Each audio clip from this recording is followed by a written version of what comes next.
अब हमारे पास इस टाइम गुरुद्वारों और मंदिरों के अंदर जो बिजली चल रही है, उन बिजली के बिल देने के लिए भी पैसे नहीं है। एफबीआर को ये चाहिए था कम से कम हमारे सैलरी और पेंशन और जीपी फंड के पैसे नहीं, क्योंकि ये तो एम्प्लॉय से रेलेवेंट चीज़ें हैं। अस्सलाम वालेकुम, मैं आसिफ महमूद और आप देख रहे हैं एक्सप्रेस न्यूज़। इस वक्त हम लोग वैक्यू ट्रस्ट प्रॉपर्टी बोर्ड का जो हेड ऑफिस है लाहौर में, यहाँ पर खड़े हैं। वैक्यू ट्रस्ट प्रॉपर्टी बोर्ड इस वक्त अपनी तारीख के एक बहुत बड़े बहरान से गुजर रहा है।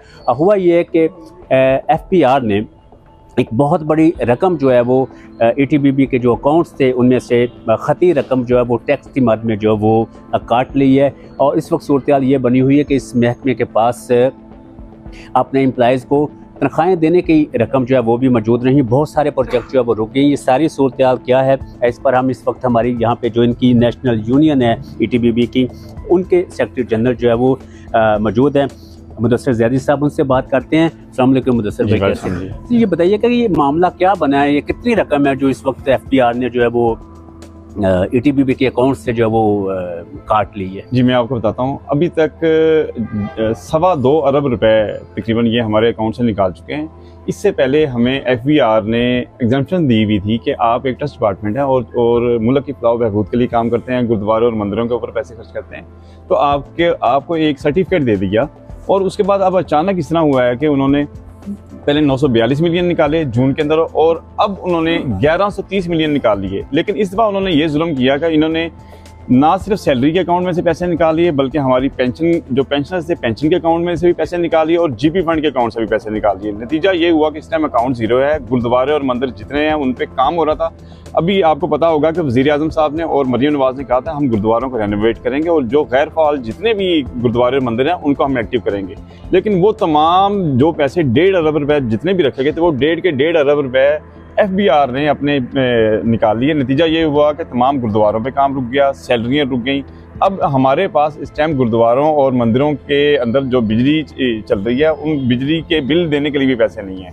ज़ीरो अकाउंट के साथ इस टाइम हम लोग बैठे हुए हैं। सर, ये भी फरमाइएगा कि ईटीबीबी के ज़ेर इंतज़ाम जो आपका वो वेलफेयर का अदारा है, उसके तहत कॉलेज भी चल रहा है, स्कूल भी है, हॉस्पिटल भी है, तो उनकी क्या सूरत हाल है? वो क्या चल रहे हैं कि उनके भी सारा सिलसिला? सर देखें, आपको पता है कि जानकी देवी हॉस्पिटल है हमारे साथ, उसके बाद स्कूल और एजुकेशन कॉलेजेस हैं। ये सब के सब इस टाइम इनकी पोजीशन यही है कि हमारे पास इनके बिजली बिल, इनकी फ़ीसें और जितने भी हमारे स्टाफ, हेड नर्स और जितने भी हैं हॉस्पिटल में डॉक्टर्स हैं, उनके लिए पैसे नहीं हैं। स्कूल्स के अंदर जो प्रिंसिपल्स हैं उनको, जो टीचर्स हैं उनको पैसे देने के लिए हमारे पास 1 रुपया नहीं है। बिजली के बिल देने के लिए पैसे नहीं है। मतलब ज़ीरो अकाउंट कर दिया गया है। एफबीआर को ये चाहिए था कम से कम हमारे सैलरी और पेंशन और जीपी फंड के पैसे नहीं, क्योंकि ये तो एम्प्लॉय से रेलेवेंट चीज़ें हैं। ठीक है, अगर हमारा कोई उनके साथ वो चल रहा है तनाज़ा इस टैक्स के मामले में, और उसकी वजह भी खुद एफबीआर है, क्योंकि एफबीआर ने खुद हमें एग्जाम्पशन दी हुई थी और उसके बाद अचानक उन्होंने एग्जाम्पशन देने के बाद वो तमाम एग्जाम्पशन जो दी हुई थी वो सब की सब कैंसिल कर दी। तो अभी क्या इस मामले पे अदालत में नहीं गया ईटीबीबी, या किसी फोरम के ऊपर बात हो रही है कि ये मामला हल किया जा सके? जी, ईटीबीबी वहाँ पे इन्हीं का अपना एक ट्रिब्यूनल है, उसके ऊपर चल रहे हैं। लेकिन हैरत की बात यह है कि जब उन्होंने स्टे दिया हुआ था, उस स्टे देने के बावजूद भी ये तमाम पैसे उन्होंने हमारे अकाउंट से निकाल लिए। ठीक है, होता तो ये है कि हमने एक, अगर कोई स्टे होता है उसके अगेंस्ट एक अपील करते हैं और अपील के बाद हमें टाइम दिया जाता है।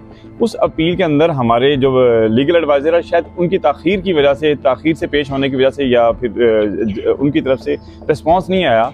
नतीजा ये हुआ कि वो हमारे पैसे तमाम अकाउंट में से निकाल के ले गए। ये आपने इनकी बात सुनी। इस वक्त तकरीबन को 1500 के करीब एम्प्लॉइज़ हैं जो ईटीबीबी बोर्ड में हैं। यहाँ हेड ऑफिस में भी, मुख्तलिफ अज़ला में भी काम कर रहे हैं। ना सिर्फ इनकी तनख्वाहों का मसला बना हुआ ये लोग परेशान हैं, बल्कि जो मुख्तलिफ वेलफेयर के प्रोजेक्ट चल रहे थे, जो रेनोवेशन का काम चल रहा था, वो भी सारे का सारा जो है वो ठप होकर रह गया है। यहाँ पे मुलाजमीन एक पुरअमन तरीके से अपना एहतजाज भी रिकॉर्ड करवा रहे हैं। इनका वज़ीर आज़म पाकिस्तान से अपील कर रहे हैं, मुतालबा कर रहे हैं कि वो इस मामले का नोटिस लें, ताकि ना सिर्फ इन मुलाजमीन को बर वक्त तनख्वाहें मिल सके, बल्कि जो वेलफेयर का काम चल रहा था, जो मंदिरों और गुरुद्वारों की रेनोवेशन का काम चल रहा था, वो दोबारा से जो है वो शुरू किया जा सके।